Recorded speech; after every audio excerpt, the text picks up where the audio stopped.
पवित्र श्रीमद् भागवत गीता, पवित्र चारों वेद, पवित्र कुरान शरीफ, पवित्र बाइबल, पवित्र गुरु ग्रंथ साहिब, पवित्र कबीर साहिब की वाणी में छुपे हुए गूढ़ रहस्य अर्थात तत्व को जानने के लिए कृपया अवश्य सुनिए जगत गुरु तत्वदर्शी संत रामपाल जी महाराज के मंगल प्रवचन। दर्शकों, आज हम आपको चंदेसरी जी से रूबरू करवाने जा रहे हैं, जो बिहार के सुपौल जिले के रहने वाले हैं। चंदेसरी जी माता दुर्गा और बजरंग बली की अटूट साधना करते थे।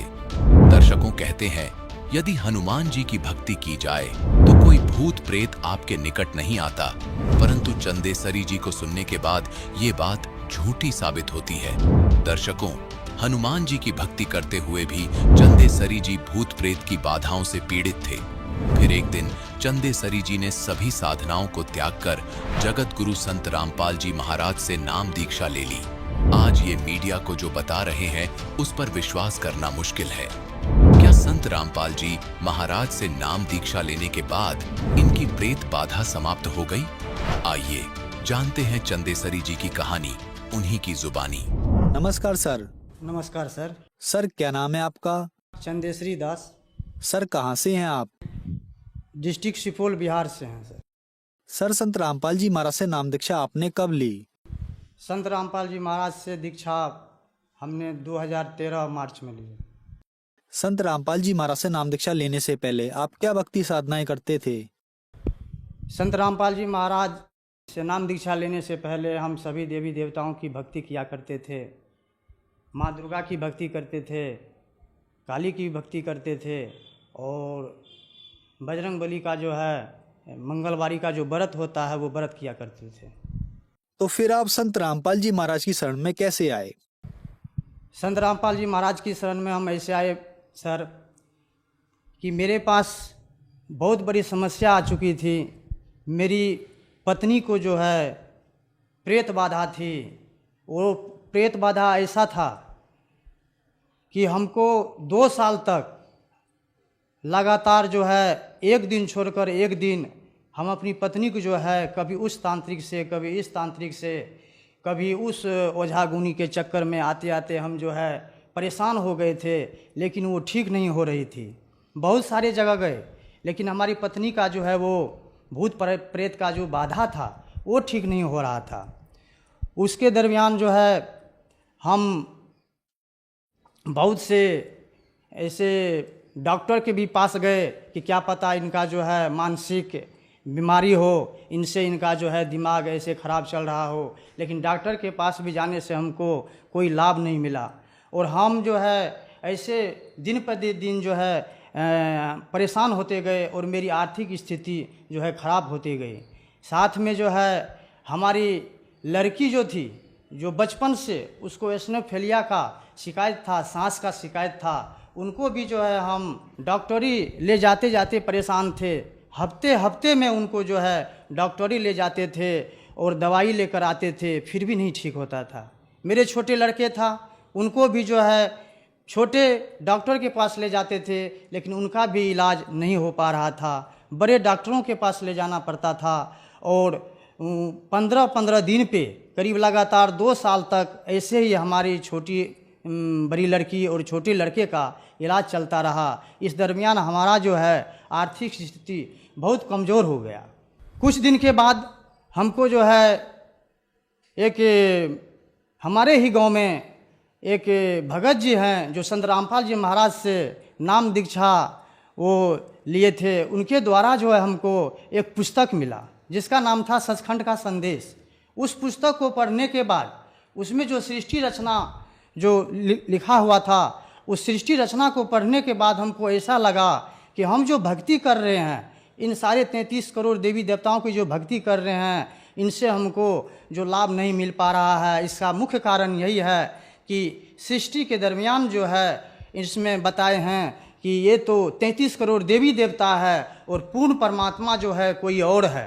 वो पूर्ण परमात्मा जो है पढ़ने के बाद हमको पता चला कि वो पूर्ण परमात्मा कबीर साहब हैं और वो अभी इस टाइम में इस धरती पे जगत गुरु तत्वदर्शी संत रामपाल जी महाराज के रूप में आए हुए हैं।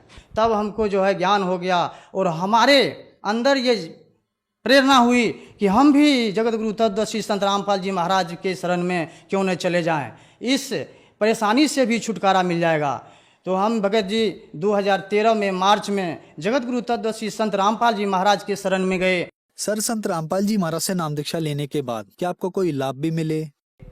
संत रामपाल जी महाराज से नाम दीक्षा लेने के बाद हमारी जो परेशानी थी, जो हमारी भगतमती की, वो सबसे बड़ा जो प्रेत बाधा था, उसको होता था क्या सर कि वो जो जब वो ऐसे आँख जब खोलती थी तो आँख से एक जो है रोशनी जैसा निकलता था और वो एक रोशनी जो है बड़ा पर्दा सा हो जाता था और उसमें जो है वो सारे कुछ देखती थी। वहाँ का जो है काल लोक का जितना भी चित्र था, जिन जिन्नात देवी देवता सारे वो देखती थी और हम नहीं देखते थे, लेकिन वो हमको बताते थे कि ये मैंने इसका घर यहाँ है, ये चंद्रहार है, ये सोना है, ये चांदी है, इतना पैसा है, ये हमको पुकार रहे हैं, ये हमको अपनी ओर जो है क्या कहते हैं आने के लिए बोल रहे हैं। ये सारे स्थिति हमसे वो बोलती रहती थी, रात में सोए भी रहती थी तो ऐसे वो बोलती रहती थी। हम बहुत परेशान थे सर। जगत गुरु तत्वदर्शी संत रामपाल जी महाराज की शरण में जाने के बाद हमारी भगतमती का जो है प्रेत बाधा ठीक हुआ। संत रामपाल जी महाराज की शरण में जाने के बाद हमारी लड़की का जो है सांस की जो बीमारी थी, हम बहुत से डॉक्टरों के पास गए, बहुत से तांत्रिकों के पास गए, लेकिन नहीं ठीक हुआ। लेकिन संत रामपाल जी महाराज से नाम दीक्षा लेने के बाद उनका जो बीमारी है वो सर वो बीमारी जो है नाम दीक्षा लेने के बाद समाप्त हो गया।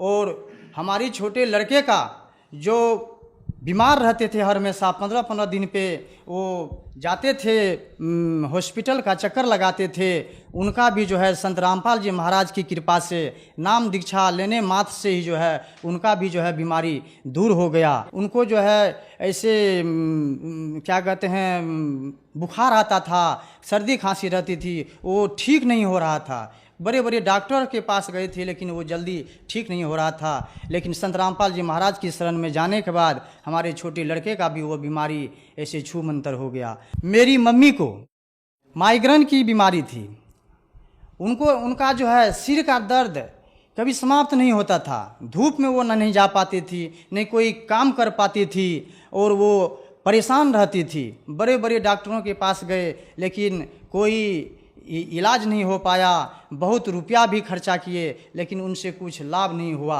अंत में जाके हमारी मम्मी भी जगत गुरु तत्वदर्शी संत रामपाल जी महाराज के शरण में जाने के बाद, उनसे नाम दीक्षा लेने के बाद तत्क्षण जो है उनका वो जो है सिर का जो दर्द रहता था, आधे सिर का दर्द रहता था सर, उनका जो है वो सिर का दर्द भी आज पूरी तरफ से ठीक है और वो भक्ति कर रही है। और हमारे जैसे छोटे लड़के का हम बताए कि उनका भी जीवन जो है नहीं था। जगत गुरु तत्वदर्शी संत रामपाल जी महाराज के शरण में आने के बाद एक दिन क्या हुआ सर, दरवाजे पे झाड़ू लगा रही थी और हमारे बच्चे जो है सड़क के किनारे मेरा घर है और हमारे बच्चे जो है आंगन में खेल रहे थे।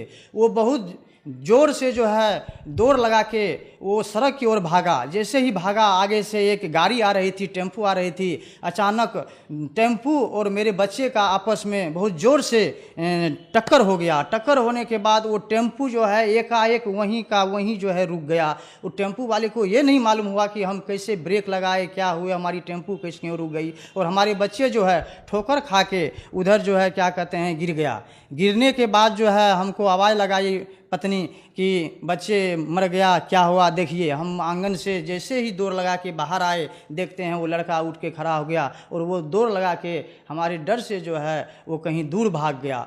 हम सोचे कि ये लीला जो है आज जो है परमात्मा हमारे छोटे लड़के को जो है जीवन दान दिया है। और हमारी भी आयु नहीं थी, हमारी भी आयु जगत गुरु तत्वदर्शी संत रामपाल जी महाराज ने हमारी भी आयु बढ़ाई है।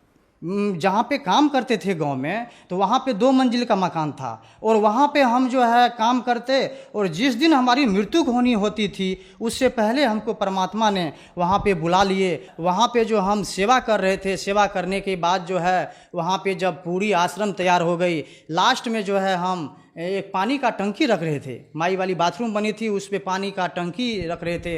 वहाँ टंकी के साइड में जो है कोई दीवार नहीं था, हम पीछे पड़ गए। कोई भगत जी जो है उस टंकी में थोड़ा सा कोई जो है ऐसे लगा कि ढक्का दे दिया है और धक्का देने के बाद पीछे कोई ओट नहीं था। उससे उससे क्या हुआ कि हम पीछे जो है गिर गए। गिरने के बाद जो है हमारे पैर में चोट लग गई, थोड़ा सा फ्रैक्चर हो गया, तो हम बेड पे पड़ गए। और हम घर में इस डर से नहीं बताए कि हमारी पत्नी जो है परेशान होगी कि ये कहाँ गए थे, क्या हो गया। फिर भी वो कुछ दिन के बाद हमारी पत्नी जो है फ़ोन करती है मेरे पास कि आपको क्या हो गया है। तो हम बोले कि आपको कैसे मालूम हो गया कि हमको क्या हो गया। तो बोले कि हमारे पास जो है आज रात में बहुत सारा जम के दूत आए थे और वो जो है आपको ढूंढ रहे थे कि कहाँ है, हम उनको लेने के लिए आए हैं। तो हमारी पत्नी जो है बहुत ज़ोर ज़ोर से वहाँ पे रोने लगी और कहने लगी कि हे परमात्मा, ये क्या हो गया, हमारे माने भगत जी को क्या हो गया, ये जम के दूत क्यों आ गए हैं। तो वहाँ पे परमात्मा संत रामपाल जी महाराज वहाँ पे प्रकट हुए और हमारी पत्नी को बताए कि कोई बात नहीं है बेटी। बहुत देर बात किया, लेकिन हमारी पत्नी को आधी बात याद रहा, आधी बात वो भूल गई। लेकिन वो जो है बोली कि कोई बात नहीं है, ये सारे जम के दूत आए थे जिसके लिए वो यहाँ पे है नहीं। वो हम उनका जो है क्या कहते हैं कर्म में जो लेग था उनको काट दिए हैं, तुम क्या कहते हैं चिंता मत करो। फिर वो जम के दूत जैसे ही गुरुजी बाहर आए हमारे घर से तो जम के दूत दूर भाग गए। दूर भागने के बाद फिर जम के दूत आ गए, वो मान रहे थे, फिर आ गए। फिर हमारी भगतमती रोने लगी कि फिर आ गए परमात्मा फिर वहाँ पे प्रकट हुए और बोले कि भगत हमारी पत्नी से बोले कि बेटी तुम चिंता मत करो, तुम्हारे पति का जो है उम्र नहीं था, उनको जो है आज ही के दिन यहाँ पे क्या कहते हैं मरना था और यहाँ पे लाश उनकी आनी थी। जैसे हम वहाँ पे अपने गांव में 2 मंजिला पे काम कर रहे थे, प्लस्तर का काम करते थे, वहाँ से हमको उस दिन गिरना था और गिर के हमको उस दिन हमारी मृत्यु थी। लेकिन संत रामपाल जी महाराज ने उनसे पहले जो है हमको अपने जो है वहाँ पे हरियाणा में हमको बुला लिए और वहाँ पे जो है ये सारी लीला करने के बाद जो है हमारी इस तरह से जान बची। और पहले भी हमारी आर्थिक स्थिति बहुत कमज़ोर रहती थी और हम दाने दाने के लिए तरस रहे थे। हम पहले 33 करोड़ देवी देवता की भक्ति जो करते थे, इनके भक्ति करने से दिन पे दिन हमारी आर्थिक स्थिति बहुत कमज़ोर होती जा रही थी। और संत रामपाल जी महाराज के शरण में जैसे ही हम आए उस दिन से हमारी आर्थिक स्थिति भी संभल गई। और आज हम क्या बताएं सर, आज हमारा ऐसा सौभाग्य है, ऐसा स्थिति है कि जगत गुरु तत्वदर्शी संत रामपाल जी महाराज की दया से आज हम जैसे 6 और 7 साल से, आप विश्वास नहीं कीजिएगा, कम से कम अगर कोई 6 और 7 साल से अगर काम नहीं करेगा तो खाएगा क्या। लेकिन हम सर आपको बताना चाहते हैं कि हम आज तक 6 और 7 साल में मात्र 6 से 7 महीना ही काम किए हैं। हमको भी ये नहीं पता लगता है कि हमारे घर में कैसे हमारे पास जो है पैसा पूरा हो जाता है, अन्न पूरा हो जाता है, हमको भी पता नहीं लगता है। अब हमारा पूरा परिवार सुखी संपन्न और संत रामपाल जी महाराज के शरण में है और भक्ति करके अपना जीवन यापन कर रहे हैं। सर आपने बताया कि संत रामपाल जी महाराज की शरण में आने के बाद आपको बहुत सारे लाभ मिले, तो संत रामपाल जी महाराज से नाम दीक्षा कैसे ली जा सकती है? वो संत रामपाल जी महाराज से नाम दीक्षा ऐसे ले सकते हैं, संत रामपाल जी महाराज का सत्संग आता है, उनके नीचे में पीली पट्टी चलती है, उस पीली पट्टी में नंबर दिया हुआ रहता है। उस नंबर पे फ़ोन करके वो अपने नज़दीकी नामदान केंद्र का पता लगा सकते हैं कि हमारा नज़दीकी नामदार कहाँ है, और पता लगा के वहाँ जाकर जगत गुरु तत्वदर्शी संत रामपाल जी महाराज से नाम दीक्षा लेकर के अपना कल्याण करवा सकते हैं। धन्यवाद सर। धन्यवाद। दर्शकों, अभी आपने सुने संत रामपाल जी महाराज से दीक्षा प्राप्त करके सुखी हुए भक्त के अनुभव। अब देखिए जगत गुरु तत्वदर्शी संत रामपाल जी महाराज के मंगल प्रवचन। अब दूसरी बार परमात्मा ने जो लीला वो करते हैं वो लीला की। लगभग 60 वर्ष से ज्यादा आयु होगी थी नीरू और नीमा की, संतान कोई नहीं थी उनके, और उनका गंगा में स्नान करना बंद कर दिया था। अब वो प्रतिदिन स्नान अवश्य करते थे क्योंकि ब्राह्मण कुल में जन्म था, जिस कारण से उनके संस्कार ऐसे थे, नहा धो के खाना खाना। तो वहां एक लहर तारा नामक तालाब था। लहर उसका तारा नाम था। लहर तारा इसलिए बोलते थे कि गंगा का जल वर्षा के दिनों में एक लहरों के द्वारा ऊपर का उछल कर एक बहुत बड़े सरोवर का रूप धारण कर लेता था, जैसे ये सामने आप देख रहे हैं। उसमें प्रतिदिन स्नान करने जाते थे और वो उनकी झोंपड़ी से लगभग 4 किलोमीटर दूर था। उसमें वन ही वन थे, वहां पर बहुत बड़ा सरोवर था। जिस दिन परमात्मा सतलोक से चलकर आए, आकाश से अपने सतलोक से चलकर आए, वो तीसरे मुक्ति धाम से, उसी समय एक अष्टानंद नाम के महर्षि रामानंद जी के शिष्य, एक ऋषि अष्टानंद जी साधना कर रहे थे अपने गुरुदेव के द्वारा बताई गई क्रियाओं से। उसने देखा कि आकाश से एक प्रकाश का गोला आया। उसकी आंखें जब उसको सहन नहीं कर सकी, आंखें बंद होगी तो अष्टानंद ने क्या देखा कि एक बालक रूप दिखाई दिया। जैसे हम सूर्य की ओर देखते हैं, सूर्य के प्रकाश को हमारी चरम दृष्टि सहन नहीं कर पाती, आंखें इधर उधर कर लेते हैं, बंद कर लेते हैं, तो फिर भी हल्का सा आकार सूर्य का हमें दिखाई देता है। ऐसे ही जब उसने आंखें बंद की तो क्या देखा कि एक शिशु रूप बालक दिखाई दिया। फिर दोबारा आंखें खोली तो क्या देखा, एक उस सरोवर के एक कोने में वो प्रकाश सिमट गया। सूर्य उदय से पहले का समय था। सूर्य उदय होने से 1.5 घंटा पूर्व को ब्रह्म मुहूर्त बोलते हैं। वहां परमात्मा ने एक कमल के फूल पर आकर के वो विराजमान हुए और अष्टानंद जी ने सोचा ये क्या हुआ, लेकिन उन्होंने बालक रूप वहां कमल के फूल पर नहीं दिखाई दिया क्योंकि अंधेरा था। परमात्मा ने शिशु रूप धारण किया। अब अष्टानंद जी वहां से उठकर चले गए, अपने गुरु पंडित रामानंद जी से कहा कि गुरुदेव, आज मैंने ऐसी एक प्रकाश देखा आकाश से, क्योंकि ये भगवान का प्रकाश मानते हैं। हे प्रभु, ये मेरी कोई भक्ति की उपलब्धि है या कोई मेरी भ्रमणा है, मेरा कोई भ्रम है। तब रामानंद जी ने बताया कि पुत्र, ये कोई तेरी भक्ति की उपलब्धि नहीं है और न ही कोई तेरा भ्रम है। ऊपर के लोकों से जब देव आते हैं, जिनका पुनर्जन्म होना होता है, वो आते हैं और किसी माँ के गर्भ में प्रवेश करेंगे, वहां से उनका जन्म होगा, या कोई डीला करने आते हैं, तब ऐसी परिस्थितियां होती हैं। अब जैसा उस गुरु ने ज्ञान था, अपने शिष्य की संतुष्टि कर दी। उधर से नीरू नीमा स्नान करने के लिए उसी दिन चल रहे हैं। अब नीमा रास्ते में रो रही है और अपने भगवान शंकर से प्रार्थना कर रही है। भले ही वो मुसलमान बन गए थे, लेकिन भगवान शंकर को नहीं भूल पा रहे थे।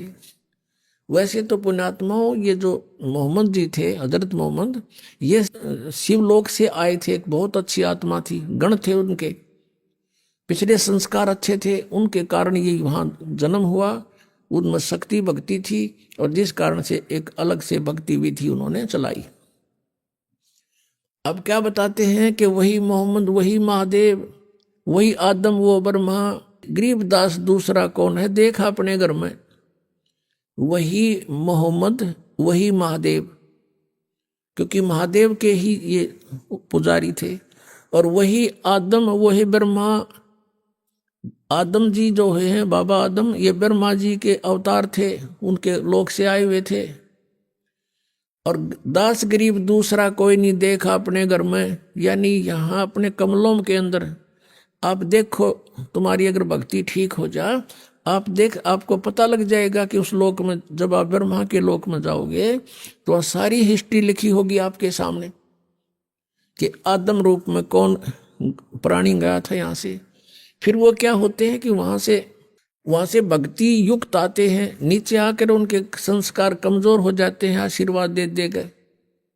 फिर वो पितर रूप धारण कर लेते हैं, पितर लोक में जन्म होता है उनका जा करके। हजरत मोहम्मद जी को जब जबराइल नाम के एक देवता ऊपर लेकर गए थे फरिश्ता, तो वहां देखा था कि बाबा आदम स्वर्ग के अंदर रो रहा है। एक तरफ देखता है तो रोता है, दूसरी तरफ देखता है तो हंसता है।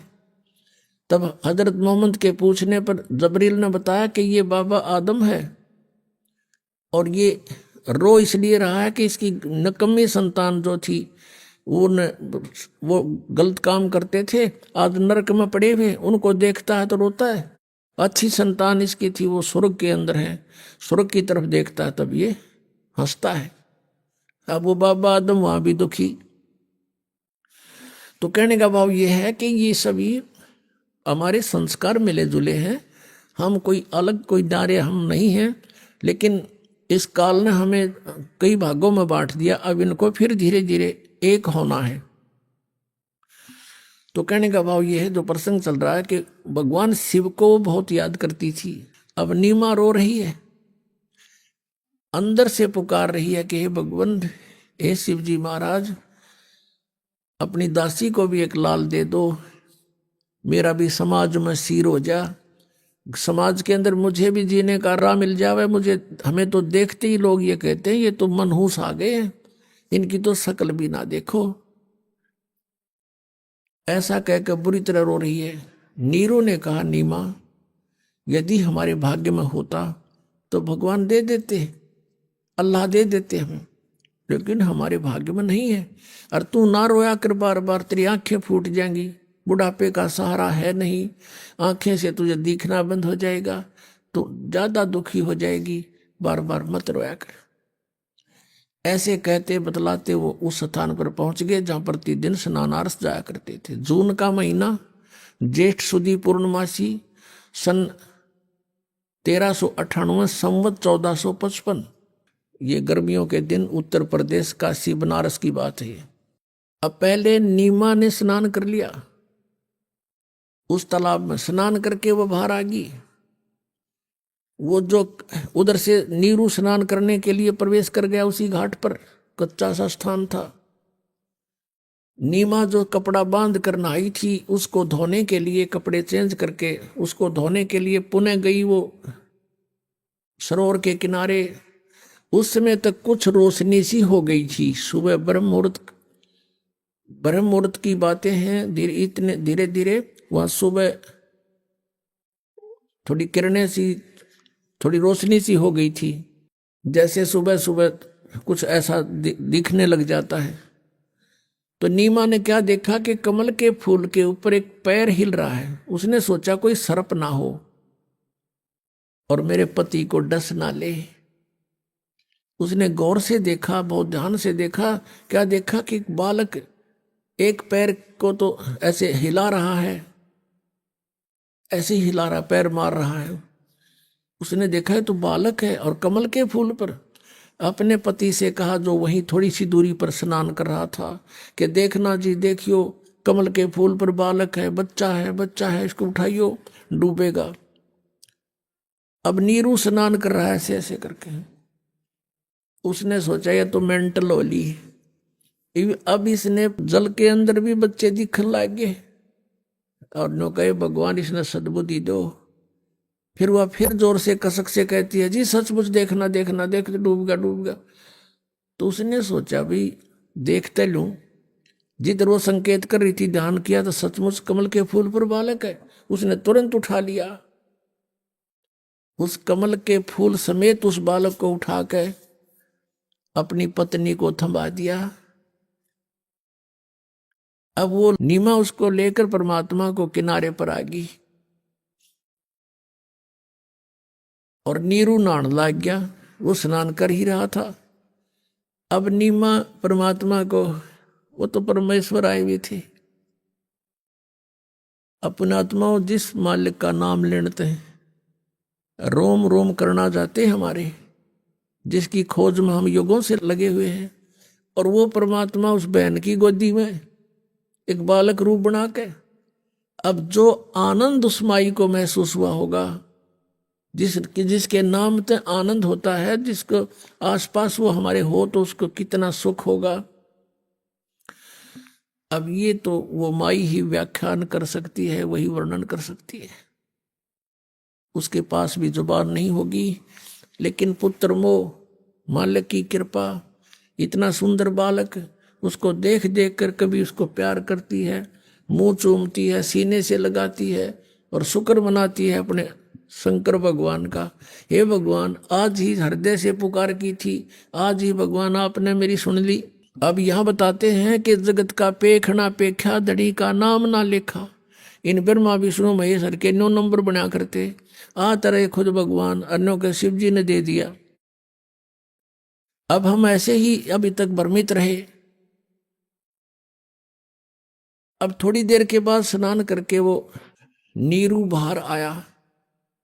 उसने विचार लाया कि पहले तो हम मुसलमान बना दिए, मुसलमानों से हमारा ज़्यादा लिंक नहीं, हिंदू हमसे बात नहीं करते, और कहीं हम इस बालक को घर लेकर जाएंगे तो गांव वाले नगर वाले कहेंगे कि तुम किसी का चुरा के लाए हो।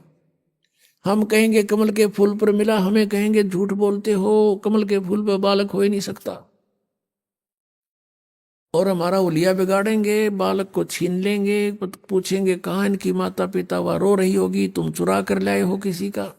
इस तरह की उसने 100 अटकल लाकर अपनी पत्नी से कहा कि भगवान, इस बालक ने यहीं रख दे, इसी में अपनी खैर है। लेकिन नीमा कहती है जी, ना जाने इस बालक ने मेरे पर के जादू कर दिया, अब मैं इसके बिना जी नहीं सकती, मर सकती हूं, मैं इसको नहीं छोड़ सकती। अब नीरू ने सोचा कि ये मानती नहीं और घर ते बेघर करवाएगी, बालक रहना नहीं। उसने अपने जीवन में पहली बार अपनी पत्नी की तरफ हाथ किया थप्पड़ मारने के लिए, रोते हुए कि तू जिद्दी होगी, मैं तेरी हर बात को मानता आया हूं, इस कारण के हमारे संतान नहीं है कि तेरी आत्मा दुख ना पा जा, इसलिए तू जिद्दी होगी, हट करने लगी है, मेरी एक नहीं मानती है, और छोड़ इस बालक को। न्यों हाथ किया ही था, परमात्मा बोले जो गोदी में थे, कहने लगे नीरू सावधान हो।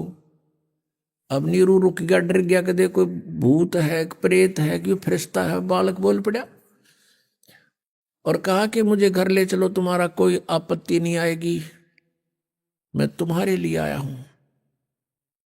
और नो बालक बोल पड़े, कलजा पाट जा। वो तो चुप हो गया, कत्ती सांस नहीं निकाला, और आगे आगे हो लिया अपनी धोती ठाक है, और घर पे आ गए। घर पे आते ही पता चला सबने कि इतना सुंदर बालक है, भगवान कदे देखा ना सुना। सारे नगर की औरतें आदमी देखना हुए, राजा तक भी आए, वहां का जो राजा था दिल्ली का, वो भी देखने आया कि इतना सुंदर बालक। ये भूल भाल गए कि कौन हर कितने लाए, नो तो बता दिया कि वहां लहर तारा तालाब में मिला है कमल के फूल पे।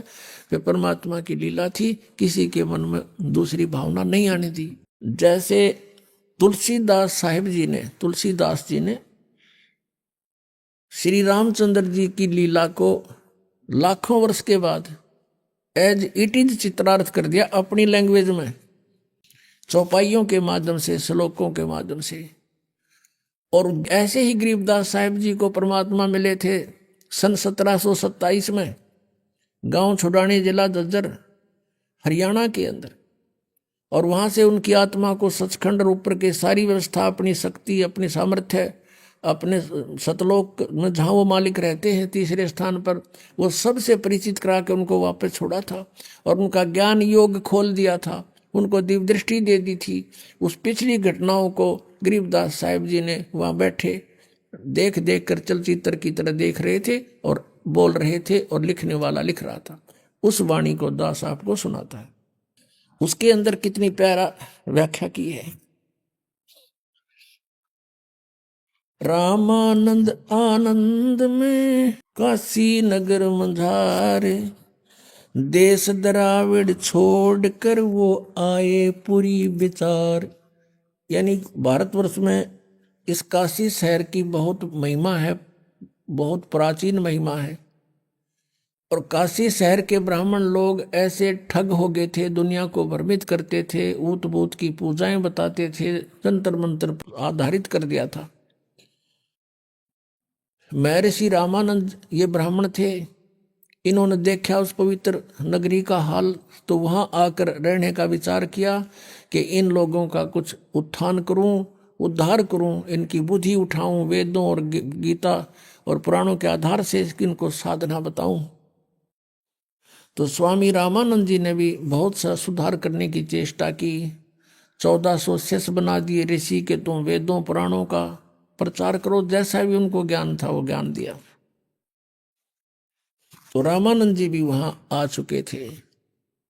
84 बंधन कटे किन्नी कल्प कबीरे, भवन चतुर्दश लोक सब ये टूटे जम जंजीरी। अंत कोट ब्रह्मंड में बंदी छोड़ कहाए, सो तो एक कबीर है जननी जने नवाए। गरीबदास साहिब कह रहे हैं कि ये कबीर है जो मां से जन्म नहीं हुआ था। अनंत कोट ब्रह्मंड में बंदी छोड़ कहाए, अनंत कोट ब्रह्मंड में केवल बंदी छोड़, बंधनों का शत्रु यानी पाप कर्मों के काटने वाला कबीर जी है। और सो तो एक कबीर है जो जननी जने नमाए। शब्द स्वरूप साहेब धनी, शब्द सेंध सब माही, बाहर भीतर रम रहा जहां तहां सब ठाई। अब जैसे ये अज्ञानी लोग कहा करते थे कि परमात्मा निराकार है, वो दिखाई नहीं देता, इसलिए वो अंतर्यामी है। यदि भगवान साकार हो तो अंतर्यामी नहीं हो सकता। पुण्यात्माओं, आज के विज्ञान में हमने ये भी आसानी तो समझ में आ जाएगा कि अंतर्यामी की परिभाषा होती है। जैसे एक्सरे की मशीन बाहर होता पूरा लठलों का, और वो अंदर की चेस्ट की सारी बातों को जान लेता है, उसकी बाहर सब कुछ जान लेता है, इसमें क्या क्या रोग है। अल्ट्रासाउंड की मशीन साकार है और अंतर्यामी है, वो अंदर की सब बीमारियों को ढूंढ लेती है कहाँ डिफेक्ट है। जब एक मनुष्य की बनाई हुई एक तकनीक यानी एक यंत्र अंतर्यामी हो सकता है, भगवान जिसने मनुष्य बनाया वो अंतर्यामी नहीं हो सकता। तो वो ऐसे अंतर्यामी है कि वह उनका उस परमात्मा की शक्ति सर्वव्यापक है। परमात्मा एक देशीय साकार है। अनंत कोट ब्रह्मांड का एक रति नहीं भारे, सतगुरु पुरुष कबीर हैं ये कुल के सिरजनहारे। जल तल पृथ्वी गगन में वो बाहर भीतर एक है, पूर्ण ब्रह्म कबीर हैं वो अवगत पुरुष अलेख। सेवक हो के उतरे इस पृथ्वी के माही, जीव उदाहरण जगत गुरु बार बार बलि जाही। अब आदरणीय गरीबदास साहिब कहते हैं सेवक हो के उतरे, दास बन के हमारे एक नौकर की तरह रहा करते थे। सेवक हो के अब तरे वहां से उतरे, नीचे आए, गमन करके गति करके आए। सेवक हो के उतरे इस पृथ्वी के माही, किस कारण से आए? जीव उदाहरण जगत गुरु बार बार बलि जाही। जीवों का उद्धार करने के लिए वो जगत गुरु, सारी सृष्टि को ज्ञान देने वाले अकेले को कबीर भगवान। काशीपुरी कष्ट किया उतरे अदर अधारे, मोमिन को मुजरा हुआ वहां जंगल में दीदारे। अपने आत्माओं परमात्मा को नारायण कहा करते थे। हमने सोचा करते विष्णु जी नारायण है कि जल के ऊपर शेष नाग की सैया के ऊपर लौट रहे हैं। असली नारायण तो ये थे कि ये जब भी लीला करते हैं जल के ऊपर आकर विराजमान होते हैं।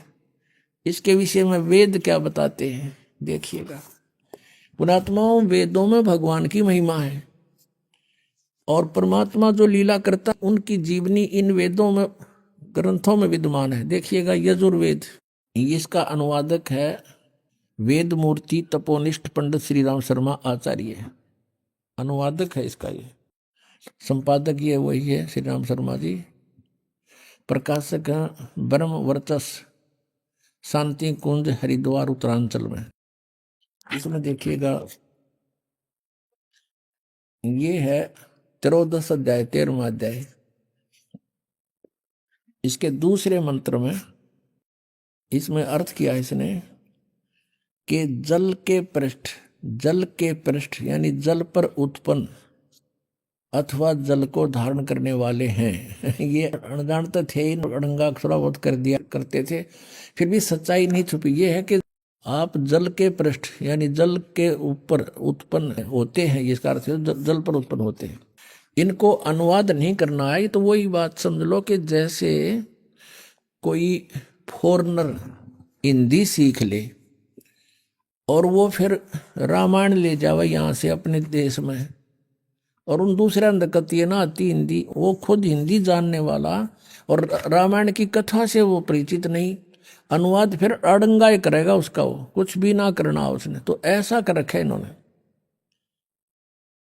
अब प्रसंग है कि काशी पूरी कष्ट किया ये उतरे अदर अधारे, मोमन को मुजरा हुआ ये जंगल में दीदारे, कोट किरण शशि भान सूदी आसन अदर विमाने, परसत पूर्ण ब्रह्म को शीतल पिंड और प्राण।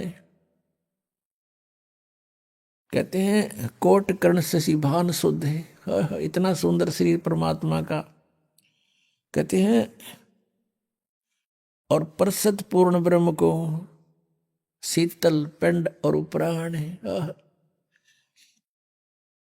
जब उस माई ने परमात्मा को बालक रूप में गोदी में लिया, कहते हैं उसकी आत्मा और शरीर एकदम शांत हो गया। यानी सभी जो ताप थे, कोई प्रभाव था संस्कारवश, वो सब एकदम दूर भाग गया भगवान के वहां आते ही, और उसको एकदम नारी खुशी। पहली खुशी तो ये कि पुत्र मिल गया, और फिर भगवान जैसे बर्फ है, बर्फ पर वैसे भी हाथ रखा जा तो भी अपना प्रभाव दिखाती है, ऐसे ही परमात्मा वहाँ अपना प्रभाव दिखा रहे थे। उसके विषय में गरीबदास जी बता रहे हैं, गोद लिया मुख चूम कर हेम रूप झलकंते, जगर मगर काया करे जैसे दमके पद्म अनंत। इतना सुंदर श्री परमात्मा का। गोद लिया मुख चूम कर, मुंह चूम्या यानी मुंह को से प्यार किया अपने बच्चे को जैसे न प्यार करते हैं। और कहते हेम रूप झलकंत, परमात्मा का इतना सुंदर शरीर जैसे वाइट, जैसे हिम माने बर्फ, हेम रूप बर्फ जैसी सुंदर सफेदी। जैसे कहते हैं ना, कोई कपड़ा लेने जाते हैं बाजार में तो उसको कहते हैं भाई स्नो वाइट देना, यानी बर्फ जैसी सफेदी का। तो कहते हैं हेम रूप झलकंत और जगर मगर काया करे जाणु दमके पदम अनंत। इतनी सुंदर शरीर मालिक का। कई बार देखते हैं ना, कई गोरा सा रंग हो किसी बालक का, व्यक्ति का, नो क्या करें इसका न्यारा है, नूर है भाई, इसके चेहरे का नूर है, न्यारा है। तो वैसे वो नूर मालिक का ऐसा चमक रहा था। काशी उमटी गुल भया मोमिन का घर घेरे, कोई कह ब्रह्मा विष्णु है, कोई कह इंद्र कुबेरे, कोई तन्यो कह देवता मत आ रहा है। कोई इतना ऐसा तो बालक देखा ना सुना हमने, ऐसा शरीर मालिक का। क्योंकि यजुर्वेद अध्याय नंबर 40 के मंत्र नंबर 8 में इसी परमात्मा के इसी शरीर की जानकारी है कि वो कबीर मनीषी सप्रियागात, यानी वो प्रियागात माने पहला देहधारी है, लेकिन उसका शरीर वो पहला देहधारी है, और उसका शरीर शुक्रम अकायम ऐसनाविरम। उस परमात्मा का शरीर हमारे जैसे नाड़ी माता पिता के संयोग से शुक्र से बना हुआ नहीं है। उनका शरीर बिना नाड़ियों का और हमारे जैसी पांच भौतिक काया रहित है, स्वयंभू है वो। तो वो तेज पुंज का शरीर है मालिक का। उसके विषय में यहां बता रहे हैं, काशी उमटी गुल भया, उमड़ उमड़ का सारी काशी के लोग, काशी के, और मोमिन का घर घेरे, मुसलमान का घर घेर लिया। कोई कह ब्रह्मा विष्णु है, कोई कह इंद्र कुबेर, कोई कह धर्मराय है, कोई कहत है ईश, 16 कला सुभान गति ही कोई कहे जगदीश। भक्ति मुक्ति ले उतरे ये मेटन तीनों तापे, मोमिन का डेरा लिया उसको कहे कबीरा बाप।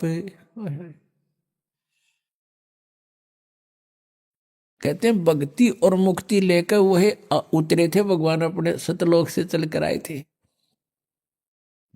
और मेटन तीनों ताप, उस मालिक की भक्ति से, उसके दिए द्वारा मंत्र से हमारे तीनों ताप नष्ट हो सकते, ना इन वेदों वर्णित विधि से नहीं हो सकते।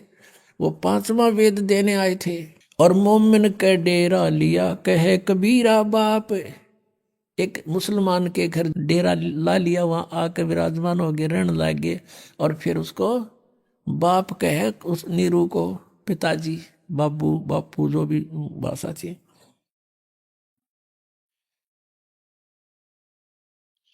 अब दूध न पीवे न अन्न भखे, न पालने झूलनते, अधर अमान ध्यान में वो कमल कला फूलनते। अब देखो परमात्मा की लीला, पुण्यात्मा 600 वर्ष पहले लीला की थी भगवान कबीर परमेश्वर ने। और सन 1727 में परमात्मा पहले वहां काशी में लीला करके चले गए थे, सन 1518 में। और सन 1727 में फिर वहां, यानी लगभग 200 वर्ष के बाद सतलोक से चलकर वहां गरीबदास जी को मिले, खेतों में, गांव छुरानी जिला झज्जर के जंगल में। और उस समय गरीबदास जी ने ये वाणी बोली, मालिक का पूरा ज्ञान समझ गया, उनके आशीर्वाद से दिव्य दृष्टि खुल गई। उस समय क्या कहा कि दूध न पीवे न अन्न भखे। उस समय भी यही लीला की थी, परमात्मा आए थे तो कुंवारी गाय का दूध पिया था जब गरीबदास जी को मिले थे। ऐसी ही लीला करता हुआ भगवान जब यहाँ आता, अतिथि रूप में रुकता है, आता है, ये लीला करता है। यही वेद बताते हैं। ऋग्वेद मंडल नंबर 9 सूक्त नंबर 1 मंत्र 9 में यही प्रमाण किया है। आगे बताते हैं, दूध न पीवे न अन्न भखे, न पलने झूलनते, अधर अमान ध्यान में वो कमल कला फूलनते। गरीब कोई कहे छल ईश्वर नहीं, कोई किन्नर कहलाए, कोई कहे गण ईसे का जो जो मातृ साई। अब जितने भी नाम धरे उस बालक के, कोई नो कहे तो भूत से, कोई कहे प्रेत से, कोई कहे ब्रह्मा से, कोई विष्णु है, तो अमाई दुख पावे। अरुण ते बच्चे न लकोवे, तुम नजर लाओगे मेरे बालक के। और क्यों नाम धरो हो न्यारे न्यारे।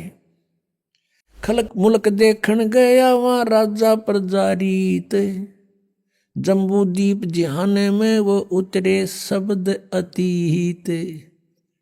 ये जम्बू द्वीप है भारतवर्ष, कहते यहाँ पर परमात्मा अवतरित हुए। फिर क्या हुआ, दुनी कहे यू देव है, देव कहते हैं ईश, ईश कहे ये पार ब्रह्म है, पूर्ण विश्व बीश। अभी आपने सुने संत रामपाल जी महाराज के मंगल प्रवचन। आइए अब सुनते हैं संत रामपाल जी महाराज से नाम दीक्षा लेकर सतभक्ति करके अद्भुत लाभ प्राप्त करने वाले अनुयायी के विचार। नमस्कार दर्शकों, मिलिए छत्तीसगढ़ के बालोद जिले के जागेश कुमार जी से, जो हिंदू धर्म में प्रचलित सभी साधनाओं के साथ साथ राधा स्वामी पंथ की भक्ति साधना भी करते थे। परंतु इन सभी साधनाओं को करते हुए भी जागेश जी अपने जीवन में अनेक समस्याओं से जूझ रहे थे। लेकिन ऐसा क्या हुआ कि इन्होंने राधा स्वामी पंथ को छोड़कर संत रामपाल जी महाराज से नाम दीक्षा ग्रहण कर ली। आइए सुनते हैं जागेश जी की कहानी उन्हीं की जुबानी। नमस्कार सर। नमस्कार सर जी। सर क्या नाम है आपका? मेरा नाम जागेश कुमार साहू है। जागेश कुमार जी, आप कहाँ से हैं? मैं ग्राम कोसागोंदी, जिला बालोद, छत्तीसगढ़ का निवासी हूँ। जागेश्वर जी, संत रामपाल जी महाराज से नाम दीक्षा आपने कब ली? संत रामपाल जी महाराज से, तत्वदर्शी संत रामपाल जी महाराज से नाम उपदेश मैंने 14/10/2014 को दिया भगत जी। संत रामपाल जी महाराज से नाम दीक्षा लेने से पहले आप क्या भक्ति साधनाएं करते थे? सर, संत रामपाल जी महाराज से नाम उपदेश लेने के पहले मैं हिंदू धर्म में होने के कारण जितने भी परंपरागत जो पूजाएं साधनाएं चलती है हिंदू धर्म में, वो सभी पूजाएं साधनाएं करता था। और साथ ही साथ मेरे जो मम्मी पापा हैं वो राधा स्वामी पंथ से उपदेश लिए थे, तो बचपन से ही मैं उसके सत्संगों में जाता था, उसके सत्संग सुनता था, ये सब किया करता था। तो फिर संत रामपाल जी महाराज की शरण में आप कैसे आए? इसको मैं विस्तार से बताना चाहूँगा सर। जैसे कि मैं राधा स्वामी पंथ के सत्संगों में आता जाता था अपने मम्मी पापा के माध्यम से, नाम उपदेश तो नहीं लिया था वहाँ से, लेकिन मेरे मन में परमात्मा पाने की चाह थी, एक कसक थी कि वो परमात्मा है कौन, उसको हम कैसे पा सकते हैं, वो रहता कहाँ है ना भाई। वहाँ पे जाते थे तो उनके सत्संगों में बताया जाता था कि परमात्मा निराकार है, वो वहाँ पे बूंद आत्मा ऐसे मिल जाती है कि जैसे एक बूंद समुद्र में मिल जाता है, निराकार बताया जाता है, कोई आकार नहीं बताया जाता। मेरे मन में ये प्रश्न था कि वो परमात्मा वास्तव में है कैसा, उसकी पाने की विधि क्या है, ये मेरे मन में कसक रहती थी। इसी कारण मैं मैसन का काम करता है, राजमिस्त्री का काम करता है, काम करके आने के बाद में मैं खाना खाने के बाद में जितने भी संतों महात्माओं हैं उसकी सत्संग मैं टीवी चैनल में देखता रहता था कि कहीं से भी ये अच्छी सी कोई मिल जाए। हालांकि राधा स्वामी सत्संगों में जाता था, फिर भी मेरे मन में वो परमात्मा का एक निष्कर्ष नहीं निकल रहा था कि वास्तव में ये परमात्मा है कौन। कहते हैं सबका मालिक एक है, लेकिन वो है कौन, ये मेरे मन में एक बहुत बड़ा प्रश्न रहता था। तो सत्संग देखता था टीवी चैनल में। एक दिन टीवी चैनल बदलते बदलते चैनल लग गया और उस संत का तो मैं नाम नहीं जानता था पहले, वो राधा स्वामी पंथ के बारे में ही बता रहे थे। वो राधा स्वामी पंथ के सार वचन वार्तिक के वो जो उसमें उंगली रख कर बता रहे थे कि राधा स्वामी पंथ के संत ये बता रहे हैं, ऐसा ऐसा लिखा है। मैं उसको देखा, मैं एकदम खुश हो गया कि देखिए, मैं अपने मम्मी पापा को बताने लगा कि देखिए एक संत आए हैं माँ, जो बता रहे हैं कि राधा स्वामी पंथ के पुस्तक को दिखला रहे हैं, आओ देखो। मैं उसको बुलाने लगा, मैं इतना खुश हो गया कि एक राधा स्वामी पंथ के वो संत के पुस्तक को दिखला रहे हैं। मैं देखता रहा। उसके बाद में उसमें बोले कि राधा स्वामी पंथ में जितने भी साधना कर रहे हैं ये सब काल के नाम जाप कर रहे हैं, है ना, और इसकी भक्ति विधि सही नहीं है। इसके जो राधा स्वामी पंथ के जो प्रवर्तक है वो भूत बने। ये सुनकर मेरे दिमाग एक धक्का लगा कि यार ऐसे कैसे हो सकते हैं। और मैं संत रामपाल जी महाराज को मैं ये कहा कि यार इसको कौन संत बना दिया, है ना भाई, कि किसी भी संत कुछ भी बता रहा है उसको ऐसे कैसे बोल सकते हैं, ये अपने हिसाब से बताना चाहिए। सब संत महात्मा अपने अपने हिसाब से बताते हैं, ये कैसे बोल दिया। ऐसा करके मैं चैनल बंद कर दिया। फिर मेरे मन में वो जो संत रामपाल जी महाराज के जो सत्संग सुना था वो दिमाग में चलता रहा। मैं दिन भर काम करते करते सोचता रहा कि ये वास्तव में ऐसा क्यों बोल रहे हैं। मैं दूसरे दिन फिर चैनल ऑन किया, उसी समय फिर देखा तो उस दिन पर संत रामपाल जी महाराज देवी भागवत को दिखला रहे थे। उसको देखा तो ठीक लगा, देखता रहा।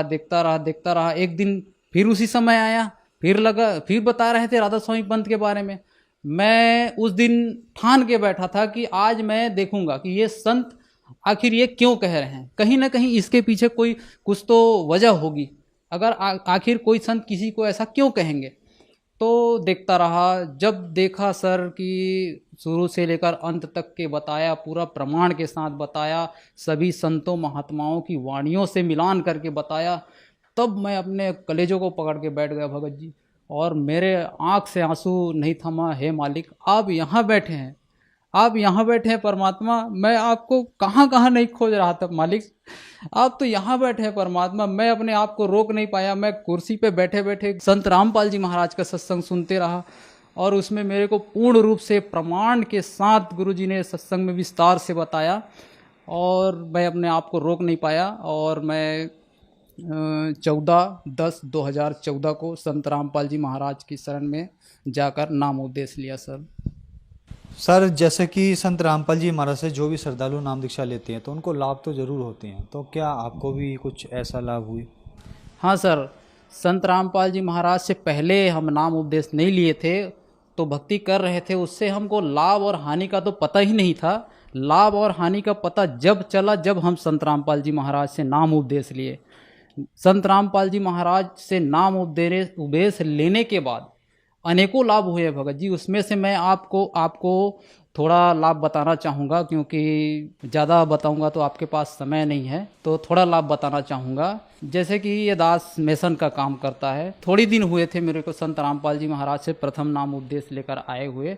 मैं रात को लगभग 7 साढ़े 7 बजे काम से वापस आ रहा था सर जी, और शाम का समय था, रात्रि थी, है ना। उधर से ट्रैक्टर आ रहा था, देर से मैं साइकिल से वापस घर आ रहा था। ट्रैक्टर में एक लाइट जल रही थी, उसकी जो हेडलाइट है, एक लाइट बंद थी, एक लाइट जल रही थी। और इधर से मैं जा रहा था, मैं समझा कि वो मोटरसाइकिल आ रहा होगा। मेरे दोस्त और मैं दो जने थे, और मैं आराम से सतनाम का जाप संध्या आरती तो कर चुका था, सतनाम का जाप करते करते आ रहा था। जैसे ही नज़दीक ढलान थी भगत जी सर जी, वो जैसे ही मैं नज़दीक आया, मैं देखा अरे ट्रैक्टर, अब भाई मैं तो मरूंगा भाई, मेरा तो हो गया आज, मेरी आंखें बंद हो गई है। मालिक आप जानो, अब जो कर रहा है आप जानो परमात्मा। उसके बाद मेरी आंखें बंद हो गई, पता नहीं चला सर कि मैं कैसे रोड के बगल में था, गाड़ी पार हो गई।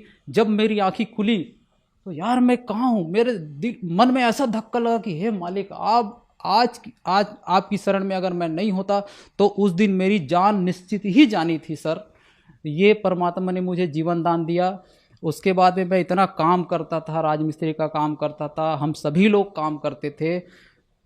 बहुत ज़्यादा काम करने के बाद भी हमारे पास में बचता नहीं था, हमेशा कर्ज में डूबे हुए थे। उसके बाद में खाने के लिए, ठीक से अपना जीवन यापन करने के लिए 2 रोटी का साधन भी नहीं था, मजदूरी करते थे। उसके बाद में परमात्मा ने धीरे धीरे हमारी आर्थिक स्थिति, संत रामपाल जी महाराज की सद्भक्ति लेने के बाद हमारी आर्थिक स्थिति में थोड़ा सुधार हुआ, 2 पैसे बचने लगे।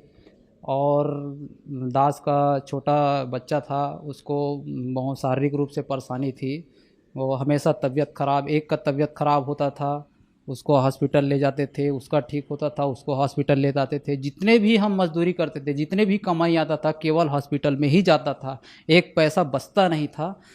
और उसके बाद में संत रामपाल जी महाराज से नाम उपदेश लेने के बाद में वो धीरे धीरे वो परेशानी थी वो दूर हो गई, और ये हमको आर्थिक लाभ हुआ। और मेरी भगतमती जो है, मेरी भगतमती का मैं बताना चाहूँगा, उसको भी परमात्मा ने जीवन दान दिया है। और बर्तन मांजने के लिए अचानक बैठी तो अचानक पेट में उसका दर्द हुआ।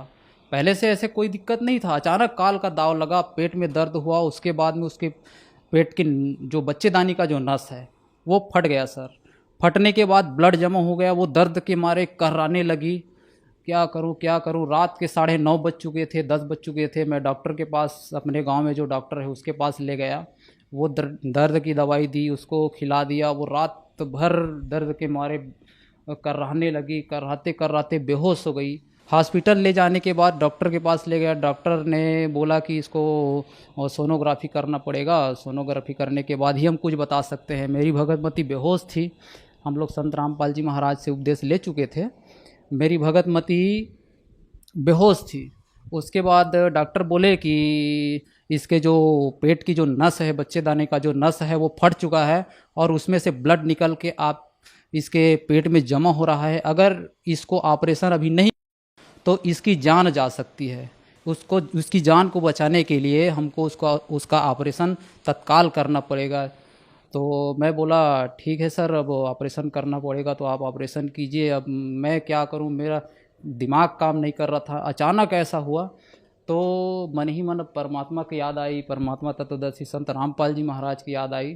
तो मैं तत्वदर्शी संत रामपाल जी महाराज के जो कांटेक्ट नंबर दिए होते हैं उसमें फ़ोन किया और प्रार्थना लाया कि हे मालिक, ऐसा ऐसा बात है, मेरी भगतमती का जो है ये ऑपरेशन बोल रहे हैं, क्या करूं मालिक। तो मालिक का आदेश आया कि ठीक है बेटा, परमात्मा दया करेंगे। तो उसके बाद में मैं आया, डॉक्टर मुझे बुलाए, जहाँ पे ऑपरेशन थिएटर था वहाँ अंदर लेकर गए, वहाँ ऑपरेशन चल रहा था। उसी समय बोले डॉक्टर दिखाए, उस जितने भी सिचुएशन थी उसको दिखलाए, इतना ब्लड निकल चुका है, इतना ब्लड निकल रहा है, साफ़ नहीं हो रहा है, और हम आपको कुछ नहीं बता सकते। और अगर ये मैं आपको बता रहा हूँ कि 72 घंटे के अंदर अंदर अगर इसको होश आ गया तब आप मानिए कि ये जीवित रहेगी, नहीं तो हम कुछ नहीं कह सकते, आप इंतज़ार कीजिए, ऐसा करके बोले और एक कागज़ पे साइन किए। ये धमतरी के नर्सिंग होम की बात है, मैं आपको बता रहा हूँ। और उसके बाद में मैं बोला डॉक्टर को, ठीक है डॉक्टर साहब, आप अपना काम कीजिए, बाकी मालिक जो है देख रहे हैं और जो भी करेंगे आप अपना काम कीजिए। उसके बाद में मैं वहाँ से निकल गया सर। उसके बाद में डॉक्टर अब आईसीयू में रखे थे, हमको मिलने नहीं दिया जा रहा था, हम बाहर में बैठे थे। तो 72 घंटे तक इंतज़ार करने के लिए अब मेरे को तो ये नहीं था कि वो बचेगी, ऐसा नहीं था। उस दिन तो उसकी मृत्यु होनी थी। संत रामपाल जी महाराज के बाद प्रार्थना लगाए, संत रामपाल जी महाराज का आदेश आया कि ठीक है बेटा, परमात्मा दया करेंगे, और इंतज़ार किए। उसके बाद जो डॉक्टर हमको 72 घंटे का समय दिया था, मालिक की संत रामपाल जी महाराज की दया से वो केवल 8 घंटे में ही उसको होश आ गया और आज वो पूर्ण रूप से स्वस्थ है, जीवित है। इस तरह से परमात्मा मालिक तत्वदर्शी संत रामपाल जी महाराज की दया से उसको भी जीवन दान मिला, मुझे भी जीवन दान मिला। दास के पास 2 रोटी का साधन नहीं था, मालिक ने वो भी दया किया। तो इस तरह से हमको सारे लाभ मिले। एक आध्यात्मिक लाभ भी हुआ है, मैं उसको भी आपको थोड़ा सा बताना चाहूँगा। मैं एक दिन सतलोक लेकर गए संत रामपाल जी महाराज मुझे। संत रामपाल जी महाराज मेरे आगे आगे चल रहे थे, मैं पीछे में चल रहा था। सतलोक के सामने मैं गया, मैं अकेला था वहाँ पे, संत रामपाल जी महाराज वहाँ पे नहीं थे। मैं इधर उधर देख रहा था कि मैं कहाँ आ गया। बहुत बड़ा गेट था और मैं इधर उधर देख रहा था। गेट अचानक खुला, गेट खुला तो उसमें थे एक दूधिया प्रकाश। उस प्रकाश का तो मैं वर्णन नहीं कर सकता। मैं देखा, मेरे को लगा कि मैं ये कहाँ आ गया। उसके बाद में उधर से हंस आत्माएँ आई, बहुत बड़े बड़े उसके शरीर थे, लंबे लंबे हाथ थे, सफ़ेद वस्त्र धारण किए थे। बहुत दूर से देखा, मैं गेट के सामने खड़ा था, वो लोग खुशी मनाते आ रहे थे। आए और मुझे सीने से लगा लिए, सीने से लगाए और सीधे ले गए। उसके बाद मैं परमात्मा के इधर उधर और ज़्यादा कुछ तो नहीं देखा, सीधा परमात्मा जहाँ पे उसके सिंहासन है वहाँ पे गया और दंडवत प्रणाम किया। बगल में तत्वदर्शी संत रामपाल जी महाराज से सिंहासन में पूर्ण परमात्मा कबीर साहिब जी विराजमान थे। और उसके बाद में दंडवत प्रणाम किया। उसके बाद सिर ऊपर करके देखा तो तत्वदर्शी संत रामपाल जी महाराज सिंहासन पर विराजमान थे। मैं वहाँ से उठा, चंवर किया। चंवर करने के बाद में फिर दंडवत प्रणाम किया और संत रामपाल जी महाराज का, मालिक का इतना ज़ोर से जय घोष किया। मैं अपने जीवन में उतना ज़ोर से जय घोष नहीं किया था। मैं नींद से मेरी आवाज़ बाहर निकल गई। भगतमती मेरी बगल में सोई थी, वो बोले कि क्या कर रहे हो भगत जी। मैं उसको बता नहीं पाया, मेरा शरीर जो है एकदम सुन्न हो गया था, मैं बता नहीं पाया उसको। सवेरे उसको बताया कि मैं ऐसा ऐसा बात है, मैं सतलोक गया था, मालिक के दर्शन हुए, मैं अब यही है, आध्यात्मिक लाभ भी हुआ है। सर, संत रामपाल जी महाराज से नाम दीक्षा कैसे ली जा सकती है? संत रामपाल जी महाराज से नाम उपदेश लेना बहुत ही आसान है सर। संत रामपाल जी महाराज ने इतनी दया की है कि जगह जगह नामदान सेंटर खोल दिए हैं, सभी ज़िलों में नामदान सेंटर खोल दिए हैं। और टीवी में सत्संग आता है, सत्संग चलता है, उसके नीचे में पीली पट्टी चलती है, उसमें कॉन्टेक्ट नंबर दिए होते हैं। उस कॉन्टेक्ट नंबर में आप कॉन्टेक्ट करके आप अपने नज़दीकी नामदान सेंटर का पता कर सकते हैं और संत रामपाल जी महाराज से नाम उपदेश लेकर अपने भक्ति कर सकते हैं। धन्यवाद सर। अच्छा सर।